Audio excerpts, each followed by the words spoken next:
We're learning new details behind that highly anticipated summit between President Trump and his Russian counterpart, Vladimir Putin. Sources telling ABC News that Trump told Ukrainian President Volodymyr Zelensky and European leaders that Vladimir Putin is not changing his stance on Ukraine giving up all of the Donetsk region in exchange for halting Russia's offensive. Now, it's a scenario Zelensky and European leaders feared, that the Kremlin would push back in an attempt to keep more Ukrainian territory. Meanwhile, Putin telling Russian officials today that his visit to U.S. was, quote, timely and very useful. All this as Zelensky prepares to meet with President Trump in Washington on Monday. ABC's Christian Cordero joins us from Anchorage, Alaska, the site of those high-stakes meetings. Christian, break down the latest on these new developments. Well, Ike, as you rightfully pointed out, Putin hasn't changed his stance, according to the president himself, telling NATO leaders and Ukraine's Zelensky that he does want to maintain and take control of the two eastern regions, significant regions. And right now, Russia occupies about 20% of Ukraine. And this was one of Zelensky's major concerns going into the summit, was that, in his words, Putin was going to bluff and was going to tell Trump essentially what he wanted to hear, but that nothing productive would come of it. Going into it, we heard a range of language from the White House, everything from that this was a listening session to that there would be severe consequences if a ceasefire agreement wasn't agreed upon by Putin. And in the end, there was no ceasefire announced. There appears to be no consequences. And also, very significantly, no trilateral meeting that would include Zelensky at the table with Trump and Putin. Christian, what does President Volodymyr Zelensky hope to accomplish in his trip to the White House after being absent from this summit in Alaska? Now, we know the last time Zelensky was in the White House, let's say the discussion devolved into a fairly explosive shouting match. So what is he expecting this time around? Exactly. Yeah, I mean, I think that's what comes top of mind when you think of Zelensky at the White House, is it was only 6 months ago, right, when that spat in the Oval Office ended with him leaving early. The circumstances have changed a little bit in that they haven't really changed at all. And so what Zelensky, I would imagine, is trying to accomplish here is having a seat at the table and reminding the president where he stands, which is that he can't make any decisions on Ukraine without Ukraine's participation. He has said from the start that he's not willing to give up territory. Categorizing the war that's happening in Ukraine, right, as the Russian invasion that started 3.5 years ago. So it will be really interesting to see how the message for sure, but then also just the body language between these two world leaders on Monday at the heels of this meeting here in Alaska.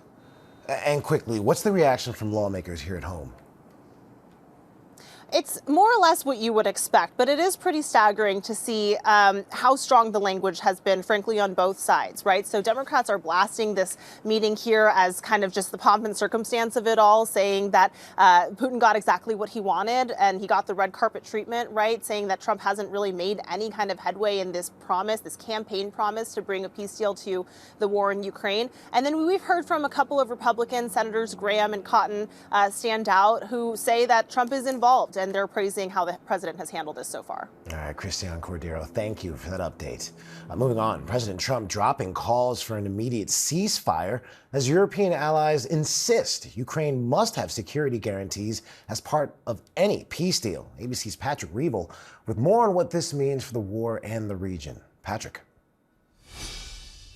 Hi, confusion and concerns have deepened today about what came out of that summit in Alaska. We've been learning more about what Vladimir Putin apparently demanded.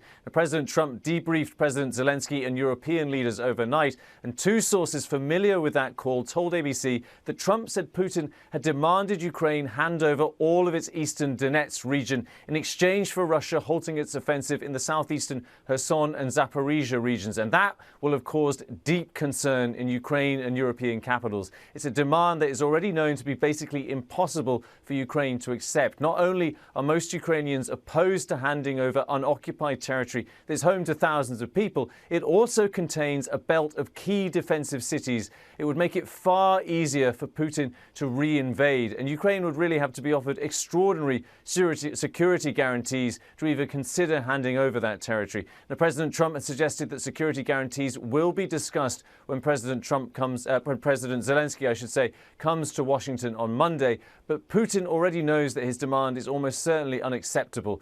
It appears that President Trump, though, believes it might be reasonable. He's also now accepted that Putin's position that no ceasefire can happen before a final peace agreement is also the way to go. I think this appears to be what was feared going into the summit, that Putin would put forward hardline positions while making no concessions and being welcomed by a US president. He's managed to avoid having more sanctions put on Russia, and he also has not had to agree to a ceasefire. So a huge amount now will depend on President Zelensky's meeting in Washington on Monday, but it's hard to see how peace can come from this. And there is now a lot of worry in Ukraine and Europe.